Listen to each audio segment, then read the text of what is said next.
Hey, we're back here on Gadgetplex. The subject today is apps for your mobile phone or for your mobile tablet.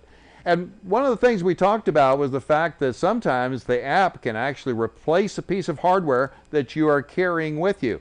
Good example is a NOAA radio app that's available for the iPad. And I feel sure that there's similar applications that are available. This could actually replace the your local weather radio, and it gives you a display of the weather radar. Oops, well, Yeah, we can almost hear it. yeah, That would be useful for us because we don't tend to watch much television. So sometimes the weather will change so quickly, and we people say, "Oh, have you heard what's happening with the weather? The tornadoes are coming or something," and we have no idea. So I should definitely look at something like that. well, it's another tool in your arsenal. And incidentally, each of the apps that we're talking about here this evening are either less than $5 or many of them are free. So we really encourage you to go Yeah. and look for these apps or for similar ones as well. Of course, entertainment's a really big thing, and both of us agree on this next application, which you probably have heard of. Yep, absolutely. So the name of the app is Pandora, and basically what it is it's internet radio. So what it does is it uses the internet to stream music choice to you, and will basically provide you with like a radio service of music based around an artist. Now, the one that we're showing there is one that I think is kind of like a new up and coming one, which is called Django. And we talked about how quickly technology changes. I mean, Pandora I've only been using for maybe a year, and already they're now getting I think a lot of advertising. It's getting intrusive. You can't skip to the next song. So here I am now criticizing something that is, a couple of years ago would have just blown my mind. But we're already saying, Pandora isn't where it's at. Django's the new one. That's got, you can skip as much as you want. It's free. There's minimal advertising. So it's just amazing. But I would encourage anybody who's into music, check those out because it means you don't have to carry a huge amount of music on your device because you can just stream whatever it is. And it's funny, I was with a friend the other night, and Dennis was his name, and I said, "Hey Dennis, what kind of music do you like?" And he's looking at me kind of weird, and he gave me the name of something, some old band, I don't know who it was. I just put it into Pandora, and boom, there he was playing, and just blew his mind. Yeah, well, I think that yes, they do have the if you don't buy the premium version, if you have the free service, there are some ads, but I really don't find it nearly as intrusive as let's say satellite radio or some other delivery systems that you have.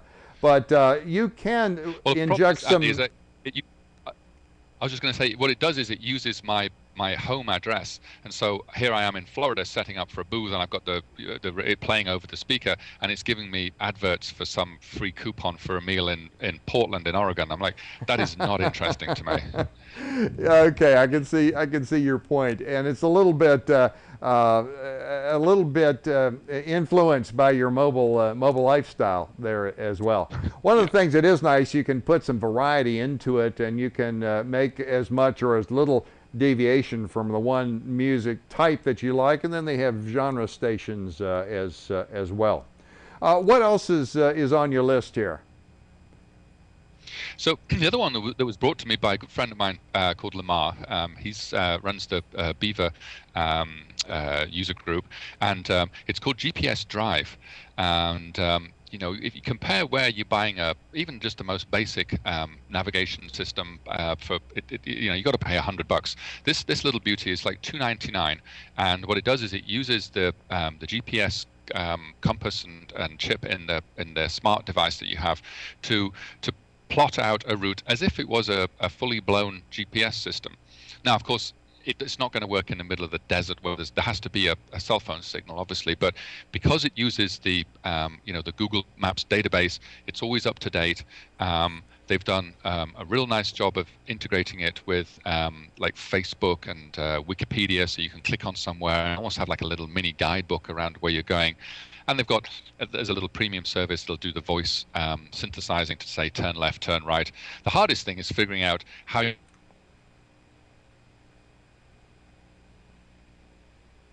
and you can buy a little hold the iPhone and stick them on a windshield or something.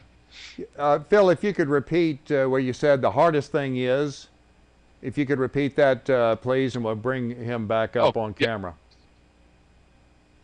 Yeah, I'm sorry. So yeah, the hardest thing though is figuring out how you're going to hold the GPS device, your iPhone or your smartphone while you're driving.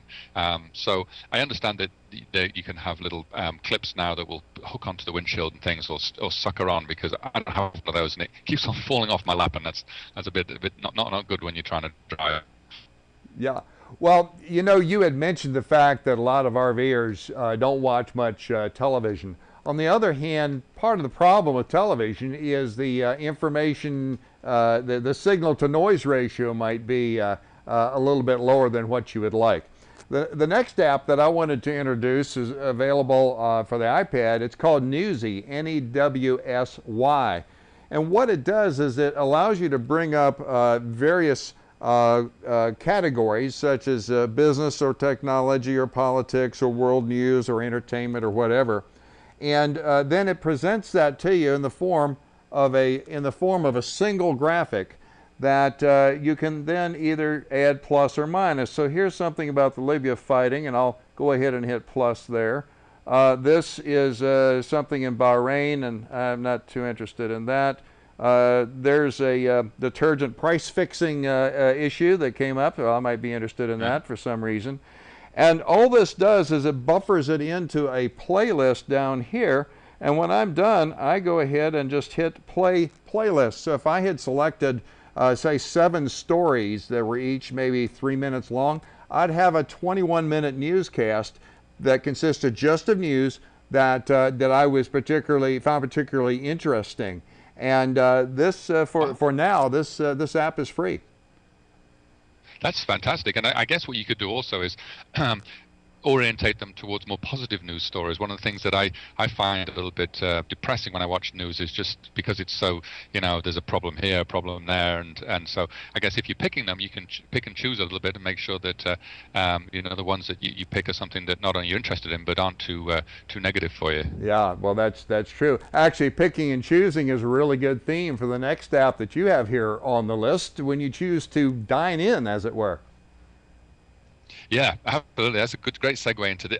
I don't know if I mentioned before, but I'm a big cooker. I love to cook, and you'd be amazed what you can actually do in a small RV kitchen. And I think you may even have a show on that as well. One of the challenges is you don't have room for all every recipe books. That's solved now with what this app that I use called Epicurious. It's basically what it does is it was winner of the Best Mobile Media 2010 award. It's had 4 million downloads, and what it enables you to do that's so cool is that you can see it on the screen is you can say, okay, I want to do something with some lamb. I've got some lamb in the fridge. It really needs using up. So you can say main ingredient lamb, and then it'll just come up with a whole bunch of recipes, which you can scroll through. The nice thing about the recipes is they have photographs, most of them, so you can see what it looks like. I like to do that because when you want to serve it, you want to make sure it looks visually appealing. Plus, the rating system is very nice because it says, such and date, that's great, there you can see it. So the little knives and forks that you can see under the meal says, so many % of the people who made this would make it again. And that's the proof of the pudding, right? Is you eat it and you make it and you say, wow, I'd certainly do that again. So so I love that. And if you find something that you like, you can save it in your own little database there, because there's literally like 30,000 recipes. So you can build up your own little favorites and then share them with friends. So a great little app, I think.